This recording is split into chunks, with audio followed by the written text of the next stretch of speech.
videos we gotta watch. Cartoon Universe.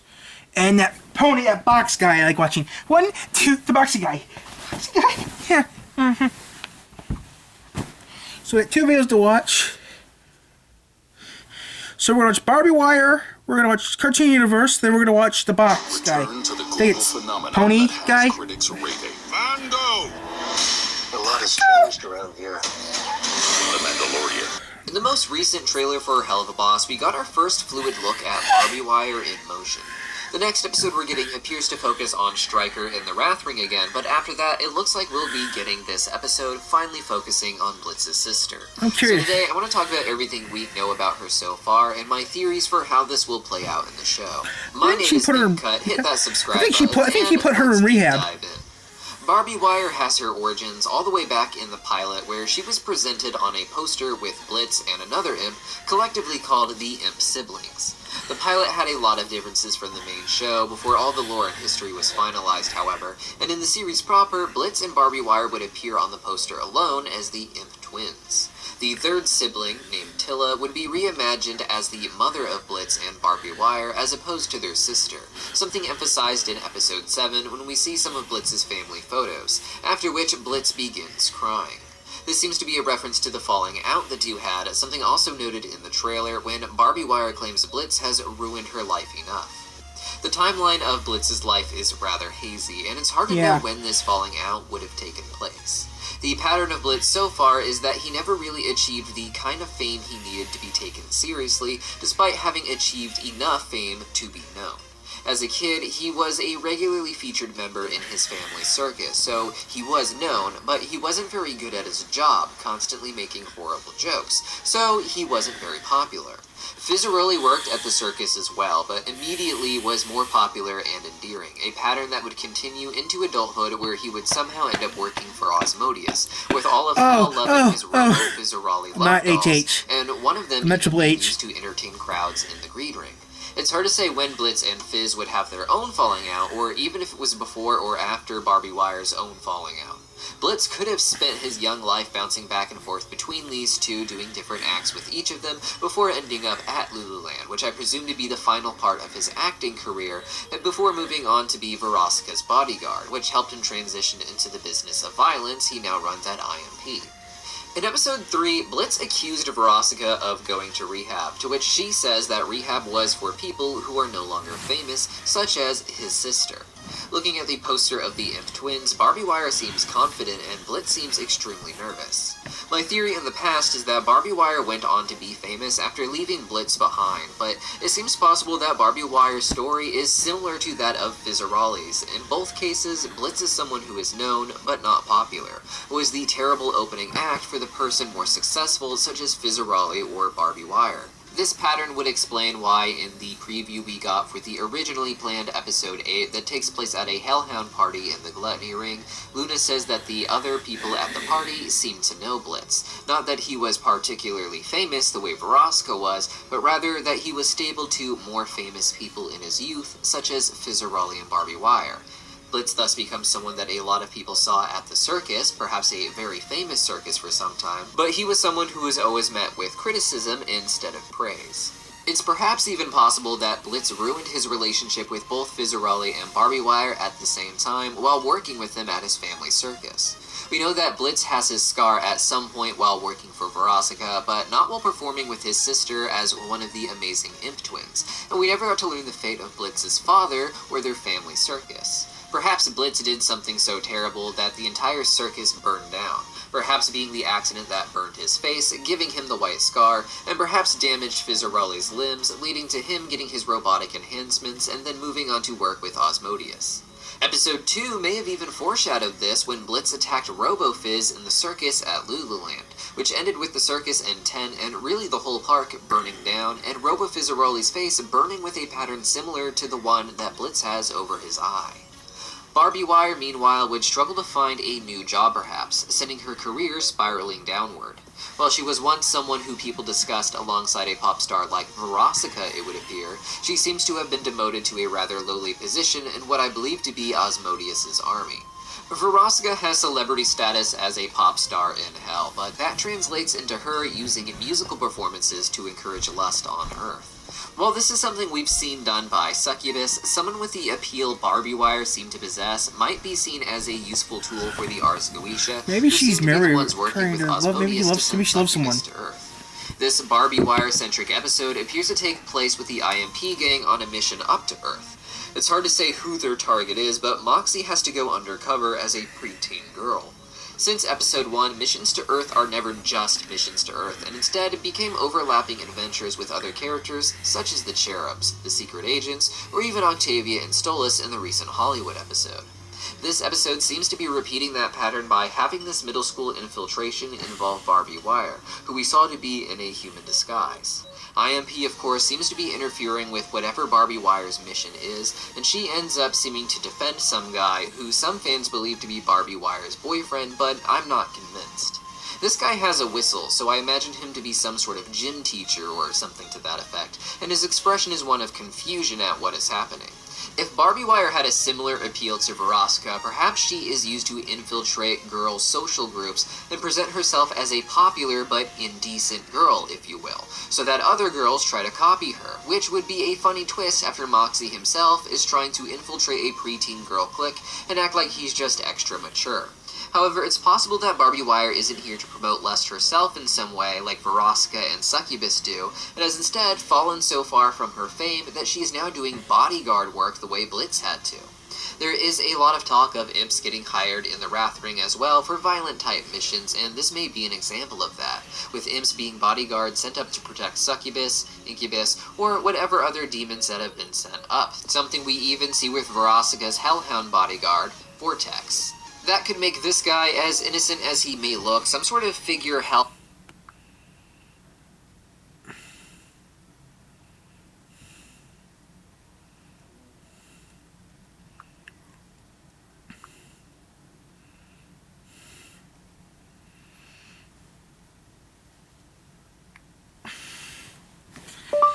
Well, I was thinking about something the other day that was that there's a half-breed.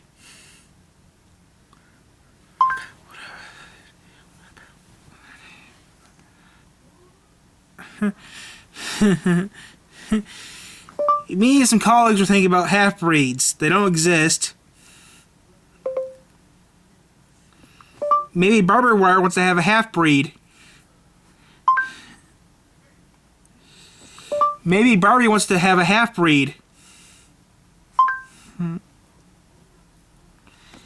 Maybe Barbie wants to have a half-breed. Blood. That'd be surprising, but if it's true... Period. That'd be cool to see a half-blood. A human with imp skin.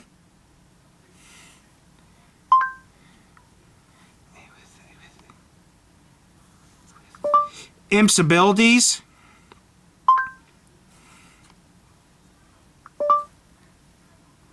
Of an imp. A imp. That'd be pretty cool. That'd be pretty cool to see.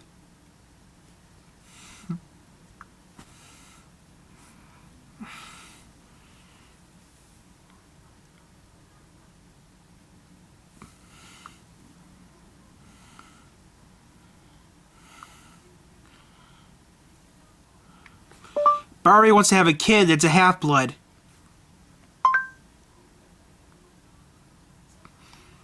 Barbie wants to have a half-blood kid. Maybe Barbie Wire wants to have a half-blood kid.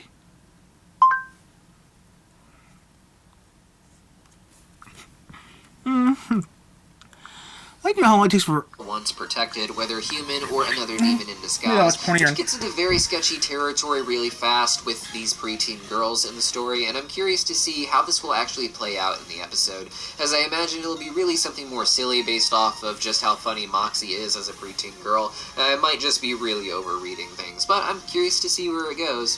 Whatever does happen, however, it will likely result in Barbie Wire being yet again screwed over because of Blitz's involvement. Fizzarelli likewise seems to have been screwed over by Blitz twice, first by whatever accident caused their falling out, perhaps the burning of that circus tent as theorized before, and secondly by Blitz burning down Lululand, which Fizzarelli doesn't seem to have a personal stake in as a park.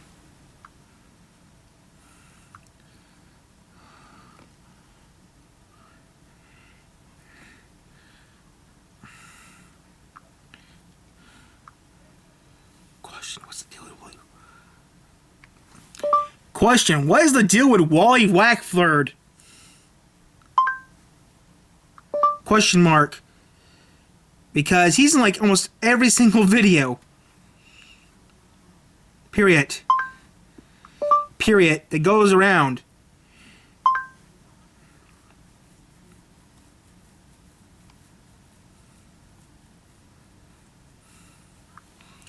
What's the deal with Wally Wackford?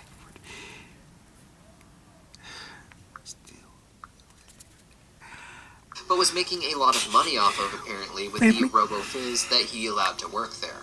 While RoboFizzes are cheap enough that lower classes like imps can even afford one, it seems that Fizzarelli only sells them for personal use, and to have one perform the way RoboFizz did at Lululand would require an ongoing contract instead of just a one-time down payment for a RoboFizz. All in all, this also gives both Barbie Wire and Fizzarelli reasons to not just hate Blitz, but finally want to go out and get revenge, as even with Fizzarelli still being well off, Blitz is a never-ending trouble for him. This, of course, just adds to the growing list of people who want to assassinate people at IMP or related to them. A plot I expect to explode near the end of the series as all these different characters come together. But for a theory on that, you'll have to click that subscribe button because that will be coming out sometime in the next week or two, and I'll see you guys then.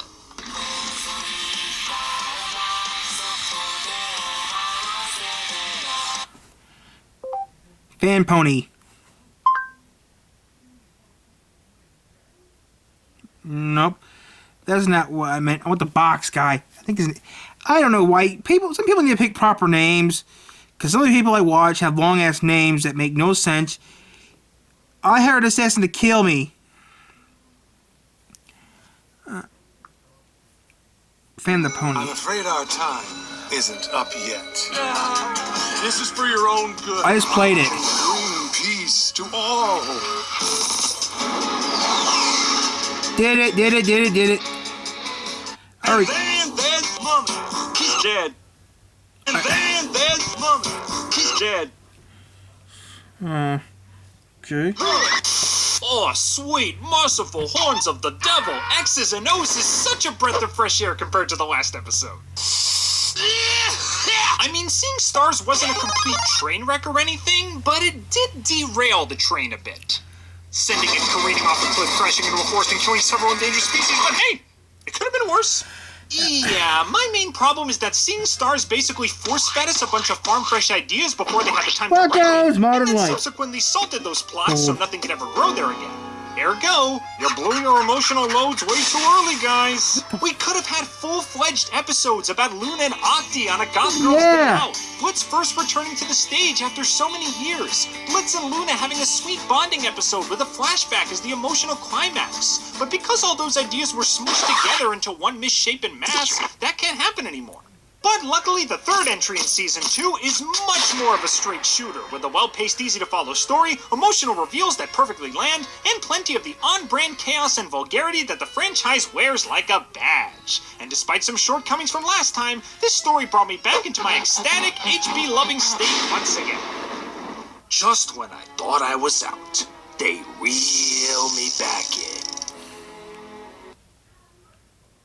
You try anything funny and I'll put this cigar out on your dick. But terrible jokes aside, Which one? does this episode deserve the big fat X? Or will I be left saying, well, I didn't just make that noise for nothing, so we're about to find out.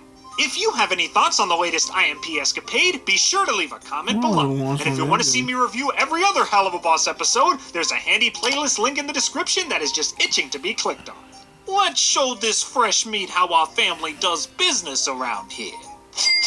Besides that, it's time for Hell of a Boss Season 2, Episode 3, X's and O's. Polygon! The typewriter machine gun?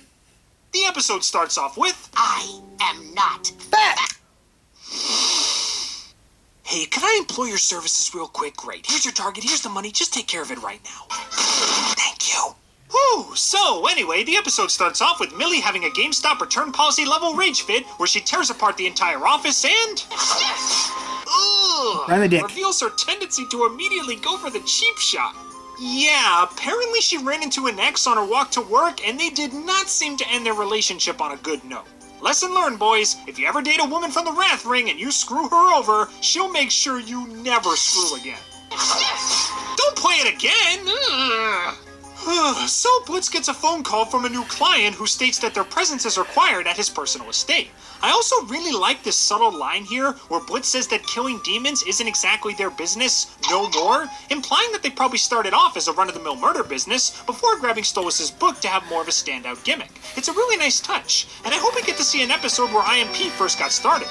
You did. Personal Chopper flies the main trio over to the Green Ring, and aside from the obvious Lululand cameo, we get some sweeping shots of what this place is actually like. And the only way to describe it is a lot of mammon and a lot of mafia. Now, we don't know too much about played Mafia. Mammon at It's a this pretty good point game. in time. Aside from the fact that he's the Prince of Greed, he owns Mammon Inc., which has the rights to Fizzarali, and he even has his own bank called Moneymakers, as shown in Ozzy's. However, it hasn't been confirmed that he completely rules over the Greed Ring, in the same way that Lucifer rules over Pride. In fact, if we're only judging things by the images shown during this flyover, particularly this one where a bunch of mafia goons are carrying away sacks of what I assume are stolen banknotes from Mammon's bank, it's possible that the mafia and Mammon are both in constant conflict over who will reign supreme over greed. You could just say that the Mafia and Mammon are on the same team and these guys are simply transporting bags of Mammon merch and or money, but I don't know, the fact that they're hauling these burlap sacks into an abandoned warehouse in a very secretive manner doesn't give me the vibe that they work When they for put the them in guy. a, when they put them in a Plus, it truck, would just make thematic sense for two equally powerful sides to always be lusting after what the other half possesses. Like the entire culture surrounding greed is one big petty squabble between Ooh, I two wanna do sides later. that constantly want what they can't have. If this does end up being true, I'd honestly vote for Mammon's side to come out on top. If for no other reason than because the Mafia keeps dumping their toxic sludge in the harbor. Like, what the heck, you jerks? What do you think this is, the Detroit River? Hey! In our water supply. So the IMPs finally arrive at the house of I the live in mystery Michigan. client, and it's here where we're It's the Flint introduced River, to Moxie's not the Detroit father River. prison and Eminem's egocentric ex, Chad. Oh, you idiot! It's the Flint River! It's not the Detroit River. It's the Flint... Period. It's the Detroit River. It's not... The Flint River is toxic. Period.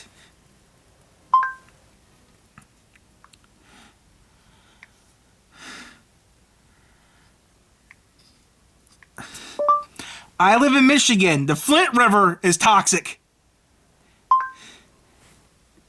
Period. Not the Detroit River. The Detroit water...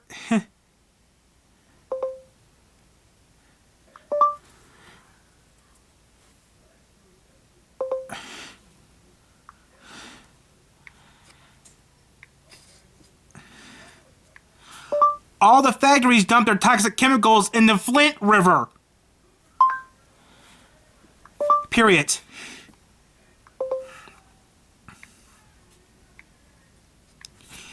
The Detroit River is a clean river to drink water out of. Period.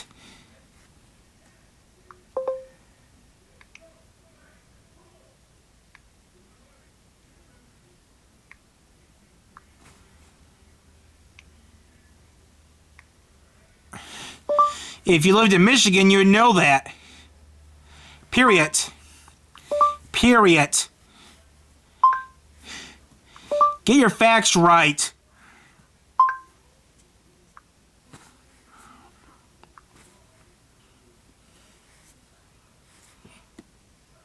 Wick Thurman.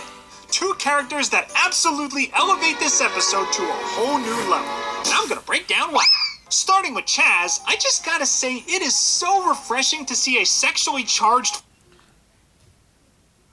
Starting with Chaz, I just gotta say it is so refreshing to see a sexually charged, full of himself... Starting with Chaz, I just gotta say it is so refreshing to see a sexually charged full of himself. The episode starts off with, I am. starting with Chaz, I just gotta say it is so refreshing to see a sexually charged states that their presence is required at his person. However, it hasn't been confirmed that he completely rules over the greed ring, in the same way that Lucifer rules over pride. In fact, if we're only judging things by the images shown during this flyover, particularly this one where a bunch of mafia goons are carrying away sacks of what I assume are stolen banknotes from Mammon's bank, it's possible that the mafia and Mammon are both in constant conflict over who will reign supreme over greed.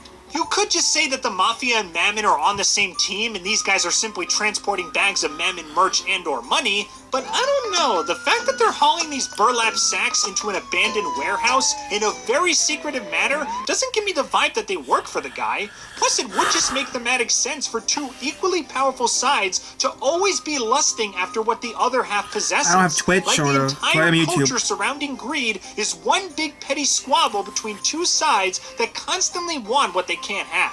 If this does end up being true, I'd honestly vote for Mammon's side to come out on top. If for no other reason than because the Mafia keeps dumping their toxic sludge in the harbor. Like, what the heck, you jerks? What do you think this is, the Detroit River? It's the Flint River!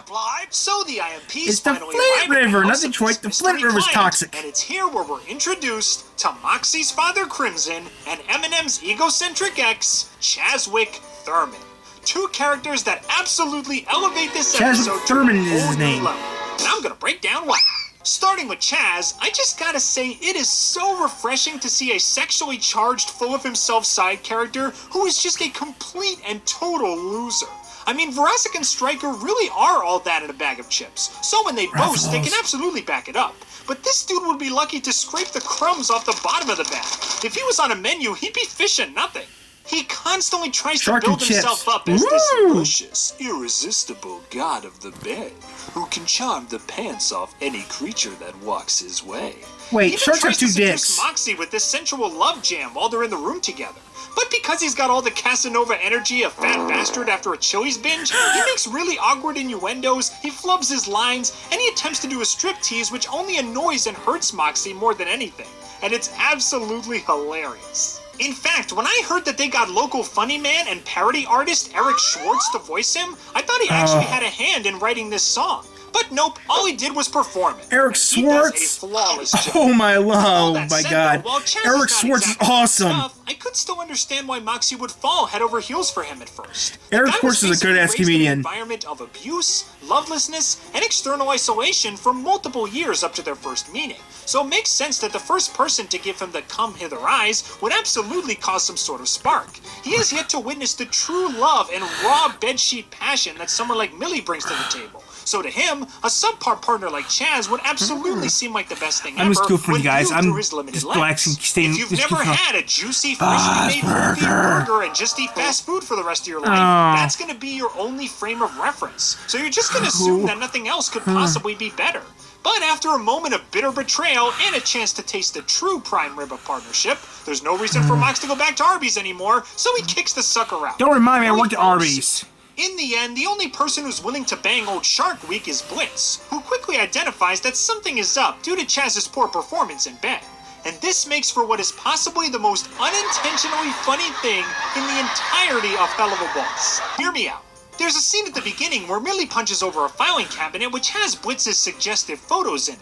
And when they question him about it, he calls it his research. Obviously, this is just meant to be a cover-up for Blitz's personal pleasure material, but the fact that he later on uses his extensive sexual knowledge to detect something strange about old fish lips means that this collection of various positions and kinks did clue him into certain things about the current mystery, meaning this file cabinet of nudie pics could technically qualify as research. Oh, okay. I'm probably reading way too deep into this, but that's pretty hilarious when you think about it.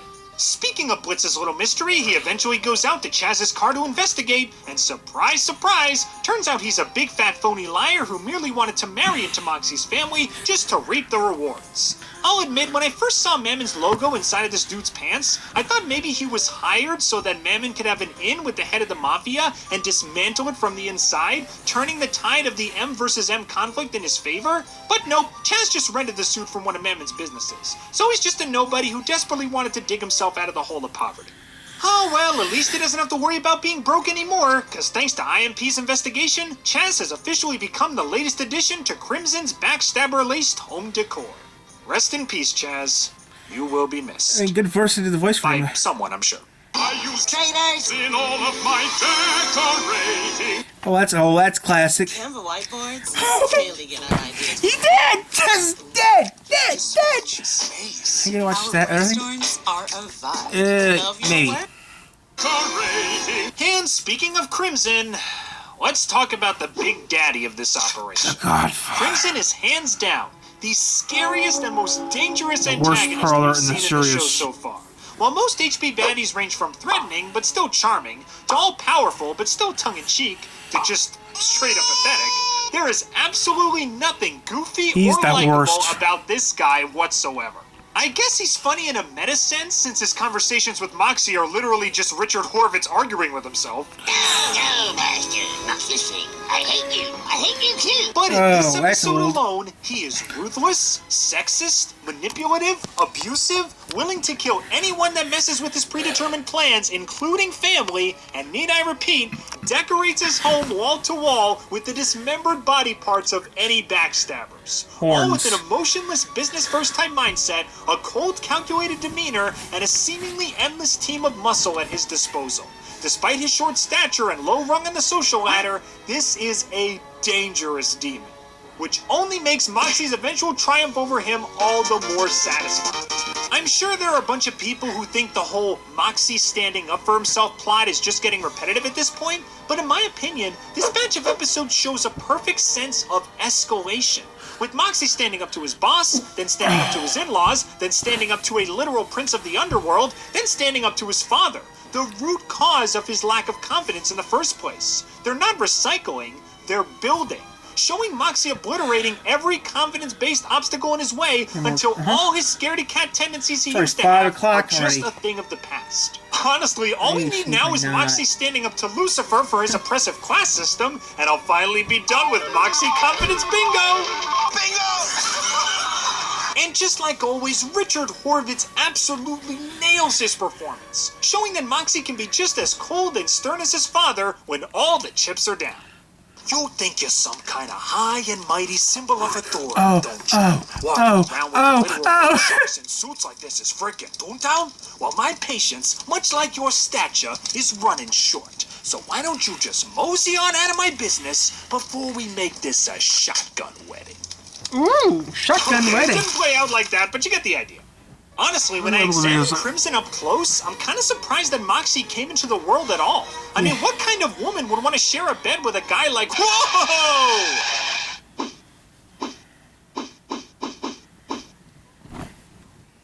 That's Moxie's mom? Okay, I am just gonna let this out right now. That right there is a mother I would love to firmly shake the hand of, because it's clear that she's a sweet and hardworking woman who puts her all into raising Moxie to be a kind and upstanding young man.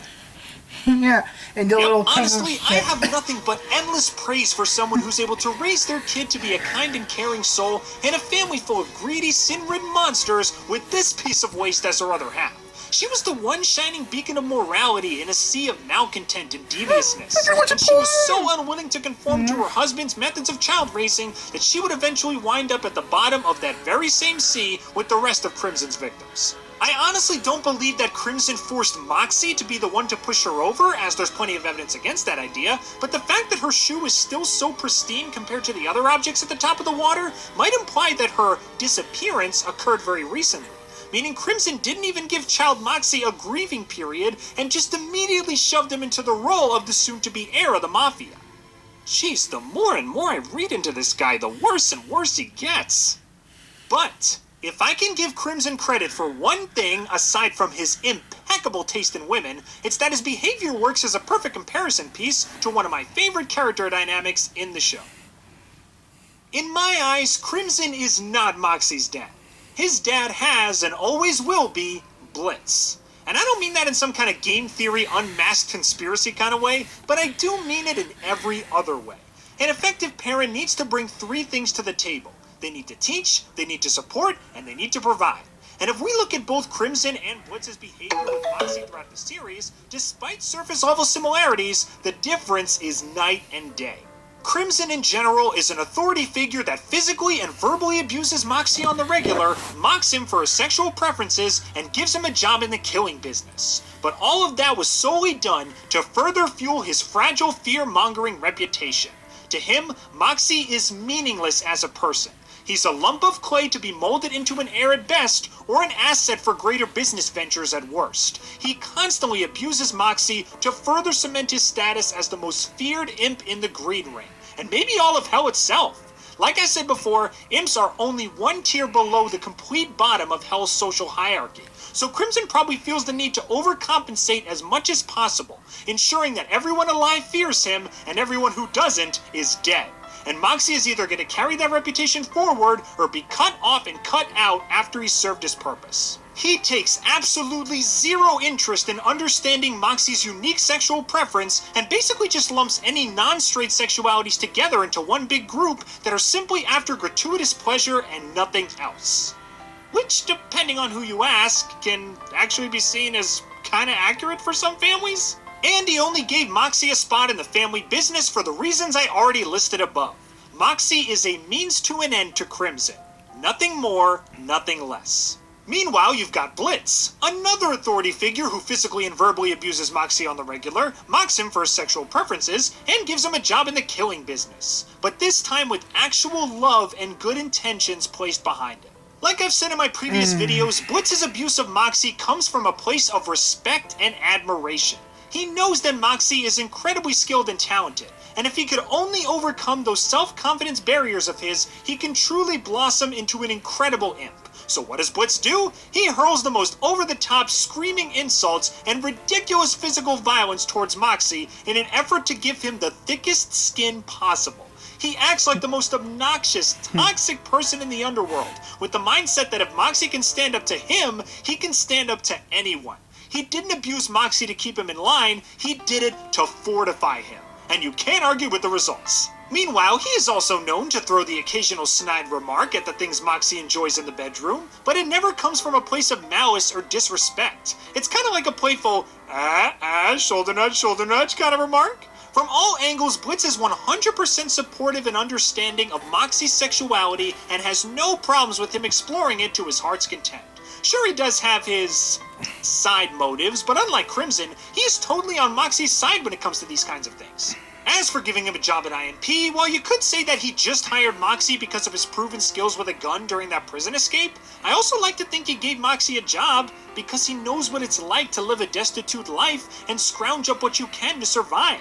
They're both guys in very unfortunate situations, so the best they could do is just help each other out, like they did on the day they escaped. Crimson's job for Moxie was purely utilitarian, but I definitely get the vibe that Blitz's offer had much more heart behind it. Yeah. It's honestly incredible how much your views on a picture can change when you listen to the artist's intention behind it, for better or for worse. Blitz and Crimson may seem similar on the surface, but deep down, it couldn't be any more different.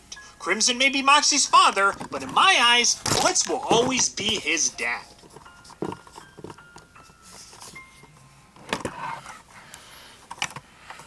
Anyway, speaking of Blitz, Millie pops him from Chaz's trunk and they work together to crash the wedding. Buckle up, Millie. We're doing a Shrek. What the fuck, Shrek? What? I genuinely wasn't expecting you to bring up Shrek. Yeah, apparently Shrek is canon in this universe. Thanks, Viv. Now I gotta picture Blitz having an awakening while watching Shrek 2. Who are you calling Donkey? Shrek 1, you mean? Ooh, that's kind of hot. And then we burst straight into this episode's action scene. A full-on Millie-led slaughter of Crimson's entire gang. And it is glorious. We have yet to see a full-fledged fight where Millie is balls to the wall angry.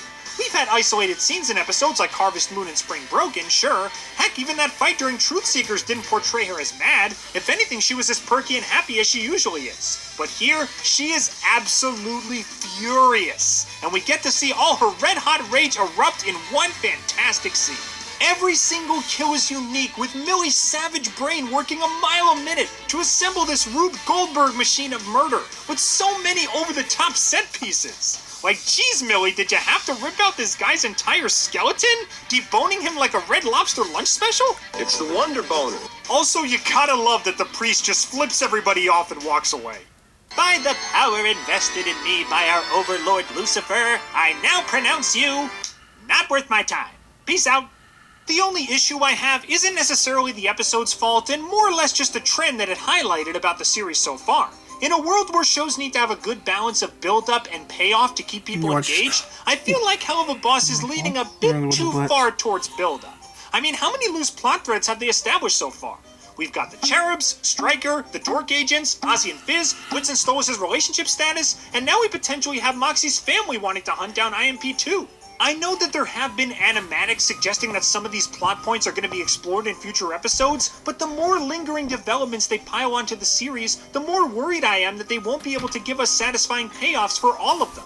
Heck, sometimes I get nervous that some of these developments might be completely ignored altogether. I'm still going to keep my optimism up for Vizzy and the team, but if you want my recommendation, I say it's better to pay the piper sooner than later, lest you end up with too many things to resolve and need to rush through most of them, and we definitely wouldn't want that. Overall, X's and O's is another Maybe I hit should for do that Steamworks later. Studios. It's got refreshing and well-executed dark undertones, very dialogue-heavy scenes which are reminiscent of the Mafia movies it pulls from, some top-notch comedy with Chaz's shenanigans, and a great continuation of Moxie's self-confidence arc, on top of some excellent backstory reveals, from his mom sleeping with the fishes to him sleeping with the fishes. The shark. It's yet another episode that combines every aspect that makes Hell of a Boss enjoyable and blends them together seamlessly instead of just smushing them together without much thought or care. As far as where it would rank on the tier list, I gotta stand my ground and say that Truth Seekers and Aussies are still the peak of the series for me, but only by a slim margin this time. This episode came dangerously close to dethroning these guys as one of my top 2 favorites, but I ultimately turned it down, since I think that Aussies and Truth Seekers allow for much greater rewatch value with their fantastic climaxes and excellent musical numbers. Plus, they have a little more emotional backbone to their reveals, which definitely helps out a lot. So, ladies and gentlemen, let me introduce you to the newest dawn of the S-tier family. This is hands down, no contest, the best episode of Season 2 so far, and it does give me a lot more confidence with the series going forward, as long as they start following through on their promises. You can only build up interest for so long before you gotta start paying up. But overall, what do you guys think? Did you find this Greed Ring Rumble to be all tops, or does this episode bring disgrace to the HB name? Leave your thoughts in the comments below. Thanks for tuning in, everybody, and I hope to see you all real soon. I'm gonna do that right now. You're really gonna do that right now? Yeah, who cares? I don't care if the camera's rolling. Just leave the camera on. I have done it before, no problem. Besides, I'm gonna have the music on. I'm gonna have to put it on while I do it. Listen to me. As long as I don't see me sleeping, I really don't give a care. Come on, I see me a few times with the camera on a few times. You probably know Vistaprint for business cards, but did you know we also print that, and that, and that, Okay, I mean, and that too? yeah, Jeb Boog's episode was weird. Or that either. New customers get 25% off their first order at Vistaprint.com. Black plague, the plague. Plague.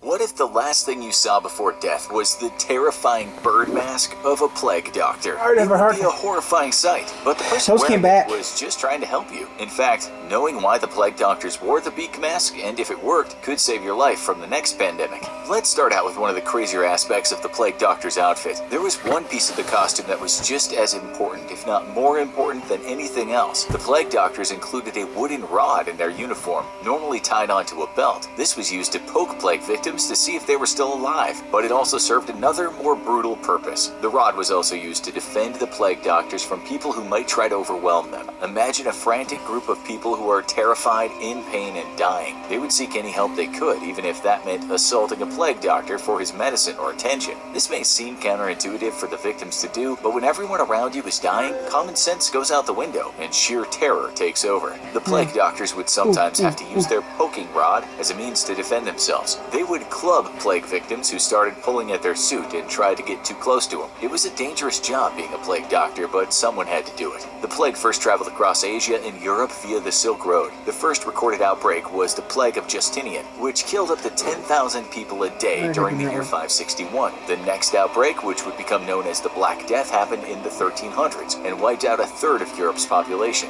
You may be surprised to learn that the iconic suit that we associate with these outbreaks actually wasn't around during this time period at all. It wasn't until the 17th century that the plague doctor costumes were introduced to the medical world. Would the plague doctor's iconic suit have made a difference during these earlier pandemics? Yes. What about the pandemics of today? In order to uncover the answers to these questions, we have to know the real reason physicians wore plague suits and masks. The plague doctor outfit may have had its beginning not in medicine but in comedy. The outfit itself could actually have gotten its start in the theater, but then was adopted later by doctors to protect themselves from the plague. The first representations of the plague doctor outfit came from satirical writings and political cartoons, so the terrifying mask that can haunt people's dreams may have originally been used to make people laugh. The use of the plague doctor outfit is normally credited to Charles de Lorme, who was a physician that had treated the royals of Europe, including King Louis XIII. In his writings, he described the plague doctor's outfit as a long coat covered in scented wax, leggings, long pants that connected to boots, a shirt that must be tucked in, and a leather hat and gloves. Moroccan leather was the preferred material for the plague doctor's outfit, including the mask. So, what was the real reason for the costume? It did serve a purpose, but due to a lack of medical knowledge of the time, it wasn't as effective as plague doctors had hoped. Lorme described the shape of the mask as needing to be half a foot long, shaped like a beak, filled with perfume and only 2 holes, one on either side near the nostrils, but that can suffice to breathe and carry along with the air one breathes the impression of the herbs enclosed further along in the beak. Jammed into the long beak of the masks were different flowers, perfumes, and exotic substances.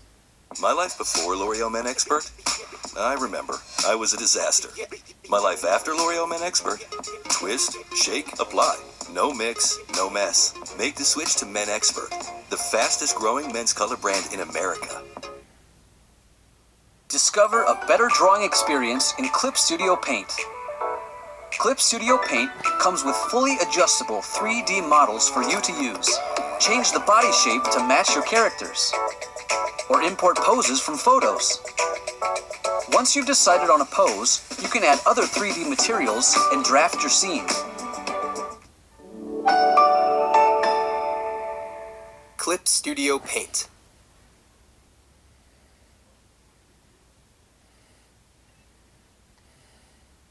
Fumes and exotic substances. This wasn't just to counteract the bad smells of rotting corpses and human excrement. The concoction inside the masks was for something else, something that you'll probably find rather crazy. It was believed at the time that the plague was spread through bad air. This was called the miasma theory. Basically, what physicians at the time thought was illness, such as the plague, were passed from one person to the next from noxious forms of bad air, which was also known as night air. The deadly poison would come from the rotting flesh of the bodies, both alive and dead. Once in the body, the noxious air would throw off a person's bodily fluids and auras, or what were known as humors during the time period. The symptoms of diseases were attributed to a person's body being out of balance, which could lead to death. Therefore, the plague doctors needed to protect themselves from the bad air, and this was done using the beaked masks that we associate with plague doctors. The masks themselves were not enough, though. Specific herbs and perfumes needed to be stuffed into the nose of the mask to separate the 2 small holes at the end of the beak from the face of the doctor. The holes were vital so the doctor could continue to breathe while wearing the mask, and the herb concoction was important to stop the miasma from reaching the doctor's nose and mouth. The masks would be filled with what was called theriac, which was made up of more than 55 different herbs and other compounds. Some of the more exotic ones were viper flesh powder, cinnamon,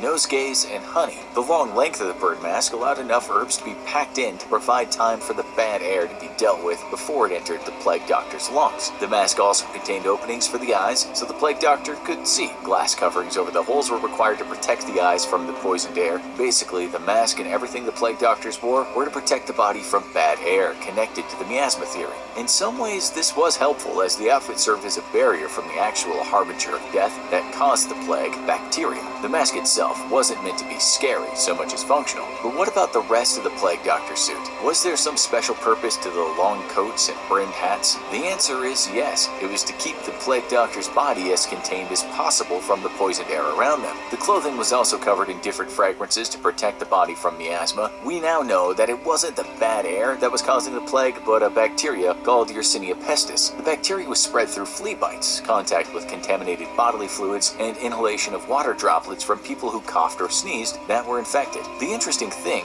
is, although the plague doctor's outfits were not designed with the bacteria in mind, they actually did provide some level of protection. When completely decked out in the plague suit, the redundant layers of clothing and the mask would keep distance between a doctor and a patient, protecting them from bodily fluids and contaminated water droplets. Obviously, the protection was minimal, and they could always have been infected by a flea that got into their suit or when they weren't wearing it. But the real reason the plague doctors wore their iconic suits was to protect them from the miasma around the plague victim and keep their body from coming into contact with the bad air. So, how effective were the plague doctors themselves, who were contained within the masks and suits? Well, as we know from history, they were not very good. That was because the lack of medical knowledge at the time stood as a roadblock to their success. They did try to give antidotes and medicine to victims, although none of these remedies were effective. One of the most common forms of treatment was giving an infected person the same theriac concoction that plague doctors stuffed into the beaks of their masks to help them breathe in clean air. The victims of the plagues suffered terribly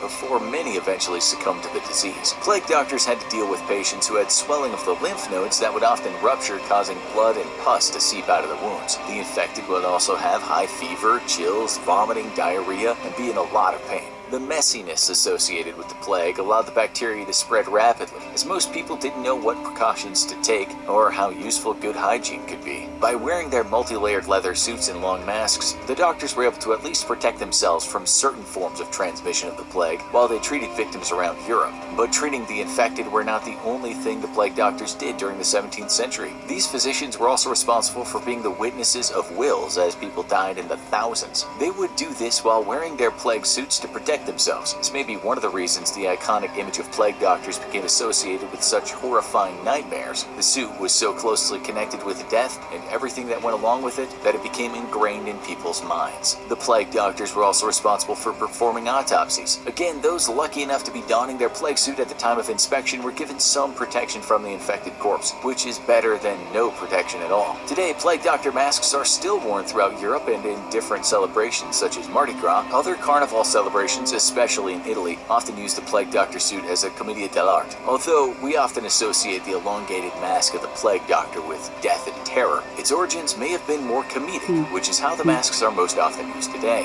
What we can learn from the plague doctors in their iconic suits is that just because something looks interesting, terrifying, or funny does not mean it can protect you from a disease. We can follow the advice of medical professionals and scientists during the course of a plague or pandemic to keep ourselves safe. Given what we know today about infectious diseases, the plague doctors would have most likely swapped their bird masks and potpourri for surgical masks and antibiotics. Now, go watch What Made the Black Death So Deadly and Who Were the Plague Doctors? Or check out How Did the Bubonic Plague, Black Death Actually End?